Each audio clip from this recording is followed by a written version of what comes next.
Yeah, so apologies to everybody. I had meant to press stop sharing on the blog screen and accidentally pressed stop broadcast. We needed to take a bit of time to start up again, but we're back in. So what I was saying is that blogging is free labor, and we all know academics have tons of time on their hands that they are willing to devote to any projects that are out there and have no commitments on their time whatsoever. That was sarcasm. The thing is that there's an additional barrier to getting people to contribute to a blog. Like peer-reviewed journals, we don't pay our contributors, but the contributors to peer-reviewed journals, their jobs typically pay them to write in peer-reviewed journals. Right? Writing in peer-reviewed journals is considered a part of their job effectively because their tenure and promotion depends on it. We can't do that. Nobody would now count contributions on a blog towards tenure, and since we're not peer-reviewed, they probably won't. So the question is, what motivation does anyone have to write on it? My motivation is a bit unusual. As a former professor who's now working as an educational technologist, it's kind of a natural fit in that it both kind of gives me tech experience for my day job and allows me to exercise my scholarly interests. So it keeps me involved with my discipline as my job doesn't, and gives me experience with digital tools. So I've got a lot of reasons to be involved with this, but I'm not typical. Most of our contributors, most of our members are junior faculty members struggling for tenure. So the question is, how do you get people like that to post? I mean, how do you get them to devote their precious time to something that's not necessarily going to contribute to their tenure and promotion? And so an example of that is Matthew, really, who I think has gone above and beyond the call of duty to support the blog. So a junior faculty member himself, has worked with us on developing it, posted a lot, had new ideas about expanding it, adding book reviews, and has not really gotten any compensation for it, either in terms of money. I think it's debatable, but I'll bring that up. Okay, yeah, no, that's great. So that, but basically, Matthew is exactly the kind of person you want contributing to a scholarly blog. So why does he do it? And that's a big reason why I wanted him to join me for this talk is to give that perspective of someone who isn't necessarily a tech guy, and someone or even a digital humanities guy in terms of his kind of professional self-identification. Someone who's a more traditional or conventional style of scholar in general, but has found this a valuable resource and become a very active and very helpful and wonderfully productive member of the community. So should I say talk about why? So, thanks. So just to make sure, it's 12 to 1:15. Is that correct? Yes. I'm going to be kind of brief then. Oh, sorry. Amod had asked me to come really because when he was thinking of coming himself, I had said to him, well, it's interesting because I had no interest in participating in blogs. I could say I'm somewhere between a curmudgeon and a Luddite when it comes to this stuff. And I tend to see blogs, and you can laugh at me. I don't think about like this anymore. But as a graduate student, at least, I thought blogs were for people who, for whatever reason, maybe they needed, like if they had more people around to talk to, they would talk to them, but now they're going to talk to the universe instead. And so I tended, like the word blog, I'm not sympathetic to, at least I wasn't. Anyway, I could go on and make jokes about Facebook and Twitter, but you get where I'm coming from. So, but what I said to Amod when we were talking about it was that I got involved in this simply because I knew Amod a little bit. We had run into each other during a semester when I was at Texas, and he was there visiting, working with the man who would be my dissertation advisor. I knew Elisa because she contributed a chapter to a volume that I put out, just came out this year. And so I trusted them, and I knew they were serious, and I didn't really know what to expect. But what I found that I think is kind of remarkable is that in retrospect, and this is what I was sharing with Amod, is that it seemed to me that most of the things I feel like I get out of conference participation, I've gotten through the blog. And so I sat down and I thought, well, what is it? So what do we get out of attending conferences? And it seemed to me there's 4 things, and you tell me if I'm missing anything, okay? So first one is, of course, and perhaps the primary reason, is that a conference provides a space where people can share and discuss work that is coherent but not necessarily complete, right? A typical conference paper is one step beyond publication and enshrinement and being entombed even in a journal where it can no longer be modified. It can be criticized, and later papers can be written. But it's prima facie and discussion-oriented kind of stuff. So that sharing coherent but somewhat provisional work. Another is a space where you can critically reflect on the discipline, right? You come together in philosophy, of course, things about, there's all sorts of disciplinary discussions. What's the future of philosophy in relation to the humanities in America and higher education? And also bigger picture sort of things. What's the self-conceit of philosophy, and how do we now think about it in relation to science and things like that? Philosophers talk about minds, but do we do cognitive science? Well, whatever. So that's a second thing, reflecting on the discipline. A third thing is socialization, frankly, right? I mean, conferences, you hang out, you get to know people, right? You make friends, you solidify relationships.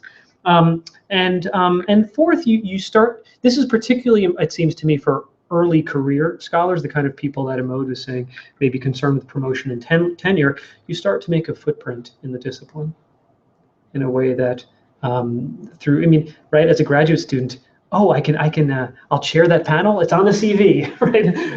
Now, it doesn't always have to be so mercenary, of course, but the idea is you do start to make a footprint in a way that your career can become solidified, and it can help you in your academic standing, and indeed that you're standing with your home institution. So as well as the line on the CV, there's also the point that people know who you are. Absolutely, yeah. So footprint, broadly speaking, social footprint as well. So I was thinking, so does a blog do this? So certainly, I think, as Emode has already shown you, the first, which was to provide a space where you can share work that's coherent, but perhaps provisional, that's clearly taken care of. And if there was a ton of time, I would show you particular posts, how they satisfy this. But of course, you've already seen at least hints on the blog, things like Andrew Ollett, one of our contributors from Columbia University, who's a Sanskritist, will put forward reflections on Sanskrit philosophical vocabulary and the kind of thing that you can indeed share at a conference. Of course, a blog post may be shorter, but similar sort of things. Reflecting on the discipline, well, that's in the wheelhouse of a disciplinary blog. And as we've said, we don't want it to become cancerous or morbid, as it can sometimes be, but it's an interesting thing about working on non-Western philosophy.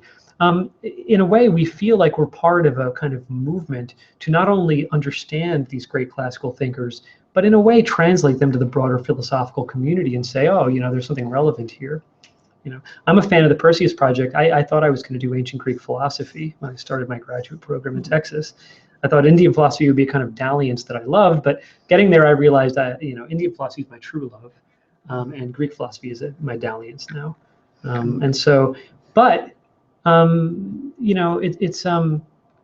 There's ways where when you do Indian philosophy, people can be annoying like this, but there's a way where you want to bang the table and say, every time someone says, oh, such and such discovered X, Y, and Z, you want to say, but you know what I mean? That's like saying your mom is the only one who loves you or something, or you like, my mom's the best mom because she's the one I know. There's a way in which there's a lot of interesting things going on in the non-Western world. Why am I bringing this stuff up? Because in terms of reflection on the discipline, this has been a big feature of our blog, people saying, how do we help people understand Indian philosophy as simply philosophy? Right?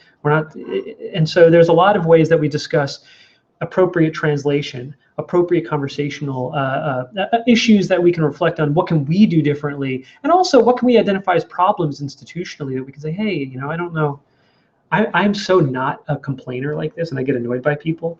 But I always think it's funny to say ancient philosophy is a discipline, right? Imagine I say I do ancient philosophy, but I only do Persia. You'd say call it ancient Persian philosophy. So anyway, we have discussions like this. Now, socialization has been one that I thought was interesting. I have all these sidebar. You go to a conference, you hear a paper, then you talk in the hallway. Oh, I like that. I didn't like that. Oh, you know her work? Sure, I do. That's happened in the blog. People writing, discuss papers on the blog forms the basis of friendships. It's a very interesting and totally unexpected thing. So even the social component of blogs, of course, we're not drinking together, which may be for the best, but that feature's there. Now, what about the fourth thing that Emode had mentioned? What about your scholarly footprint, so to speak? Certainly, I'm having with some of my heroes in the academy that as a graduate student I learned from them. I saw them, they were on the Mount Rushmore of scholars of Indian thought whom I turned to with awe. And I know these people now, largely, at least in no small measure, because of the blog and because of their interest in it. But there's also a way in which, even in terms, here's the interesting thing about a blog. You're right, Amod, that a blog post does not count as a peer-reviewed paper. And even though a conference presentation is not peer-reviewed, it's not really the same place. What I have found, though, is that because of the interest in the digital humanities, participating in the blog in a significant way is something that I think would be framed as service to the profession in ways that's actually considered cutting edge in some circles. And so there are ways now where blog participation can be seen and is indeed framed as service to the profession. Have you found that's been your absolutely case for you? Absolutely. But your tenure committee looks and says, oh, wow, yeah, you're doing some digital humanities. Sure, they think it's, yeah, and particularly like we have a dean who really wants to push the digital humanities, and so there's ways where I think this naturally speaks to her. And so, so in any case, I don't want to go on past the time, but the point of going to a most. That's true. We kind of. That's true. That's true too. That's true. Because I have to teach, but you also. Well, we're going to wrap it up. But I have one question, which is, by all means, how did you manage to? You've talked about how you screen contributors and stuff like that. Did you have any problem sort of gaining traction? How did you get people involved? That's a good point. How did the word spread around? Did you have to make any effort to create the community that you had, obviously? It's a good point. So I think, maybe I'll start a road and you can add to that. What I think we found is, and this is something Amod and Elisa have helped me with, if you keep putting out quality content, you can trust that people are going to find it. And so there's a way in which we've tried. You haven't made any effort beyond trying to do the best. Well, we've noticed, but we've spoken to some of the big disciplinary blogs and said, could you please give us a mention, right? And so this lighter blog, which it's a long discussion about that blog, but the day he mentioned us, we had roughly 2,000 original viewers, right? And so that's a good way to get things going. In a way, our biggest problem has been there are people that we think are possibly really strong contributors, but our whole focus has been we'd rather, at least right now, we'd rather lose out on possible contributions than have to run the risk of someone we don't know creating disruptions. Like it's actually remarkable the way in which the blog has been so positive in terms of the attitude. So yeah, that's a few things. Hey, thanks, Lenny. Can be very disruptive. It's true. It's true. It's true. Well, thanks, Lenny. In any case, yeah. But you should. We will. Okay. Yeah, sure. And when you're done, if you can just put them back in the cooler or in the bag, I'll pick the stuff up later. Okay. Can we just leave them in the room and make sure the door is locked, or? I think the person who let me in is responsible for that. So I would just. It's okay if you leave it here. I can get the key after my class. It's a pleasure, Lenny. Sorry to run. No, by all means. So we're wrapping up now. The short story is simply this. It seems like there's a very, very natural and unforced analog with conference participation with something like a blog. I think the worst thing about a blog is the word blog. Like we were talking about being from the 80s, right? So I was not part of the punk or hardcore scene, although many of my friends were. And it reminds me of fanzines. Remember fanzines? You make a photocopy, right? Back when Xerox technology was cutting edge, right? And you put whoever's coming to town, I don't know, Black Flag's coming to town or something. And so weblogs seem to be like Wild West-ish and kind of like whatever goes. Amod made a great point though in conversation that with the rise of social media, a lot of the kind of oversharing uninteresting content of blogs has been pushed to social media, where the notion of blogs is a place for professional interaction and sharing and professional conversation. It's much more natural than it was even 5 years ago. So I thought that was an interesting point. But in any case, sorry, you were. Yeah, I was going to say. I mean, like in the mid-O's, you would expect that like on a blog people would write, their daily blog post, right, here's what I had for lunch today, kind of like live journal kind of thing. But now people do that on Twitter and Facebook. So that a blog post, nobody writes a 140 character blog post. going to do that, you could just tweet it and be done with it. You write on a blog because you have something longer to say, not as long as a scholarly article. Right. But there's a number of places, Tumblr or whatever else, other sites where kind of quick sharing can be taken care of. It's great, right? As someone who can't stand Twitter, right? Sorry. I like to concentrate. I hope my kids can concentrate. It has at least allowed this, right? It's like it siphoned off some of that stuff. Yeah. And one of the more helpful things on Twitter is when people basically use it as kind of an aggregator for It's true. blogs. Yeah. Like each tweet is just a link to a blog Exactly post. Right. Yeah. I'm being a bit of a curmudgeon about it. No, but that's that. I mean, I think it's important to have the curmudgeon's voice. Yeah. But I mean, I think when people think of blogs today, increasingly they would think of something like Andrew Sullivan's blog or something like that, where it's reasonably thoughtful commentary. And essays. Right. Right. Well, thanks everybody. It was a pleasure. And thanks for having us. Yeah. Do you guys have any other questions? I think not at the moment, other than do you do any tracking of citations to things published on your blog? I'm curious, have you done any network or analysis to see what your most popular post is, or if other people are mentioning things you've written? There's some things under the hood at WordPress where you can see what gets a lot of hits. I was wondering if you've done any more. Well, a mode maybe. I certainly have. Yeah, we have not gone beyond the basic sort of WordPress tools. There's been one of my one of those sort of goals to think about has been get more into Google Analytics and try and see if I can figure out some more stuff related to that. But it's an odd thing where people that I don't know will say, "Oh, I've been reading your stuff on the blog." Like it's a weird experience, right? So there's ways where sometimes too the reach of these things is not always easy to capture. Thanks again. All right. I would just be curious, how much international participation do you have? Yeah. Quite well. I mean, I don't know. So by the way, this is what Amod said earlier about India, right? Yeah. So many about Indian philosophy. There's there's a lot of really good work being done in Japan, a lot of good work in Europe, a lot of good work in India, and a lot of good work in America. So there's ways where we've tried to make a point to invite scholars outside of America to be part of it. It's an ongoing initiative we have. Sorry, did you want to add? Well, I think something that actually helped with that in particular is the fact that Elisa is Italian, and that I think that made most of the scholars that I recommended were American or Canadian, and most of the ones that she recommended were in continental Europe. And she also works in Japan quite a bit as well, so she does have contacts. Right. So we have quite a large number of Europeans writing on the blog, and I think that's a nice sort of cross-fertilization that goes outside of the traditional disciplinary networks that you get through an American conference. We have sort of felt that the fact that we don't have people writing on the blog from India is something of a gap that we would like to fill. But it's a tricky one because just in terms of kind of finding out where the good scholarship is done in India.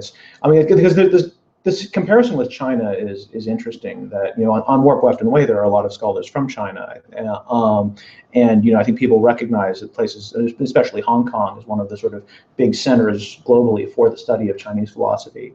And I wouldn't really say that the same is true for India. Sometimes though, some really good people in India, they go to finish their graduate education in England or whatnot. Well, exactly. That's what I mean. Yeah, I mean, there are plenty of we have Indians on the blog, but people living in India, but not so many people living in India. Yeah, and that's the reasons for that are probably a longer discussion. But yeah, so I mean, it's certainly international in the sense that we've got Canadians, we've got Europeans, which I suppose is more than many blogs can say. Well, thanks again.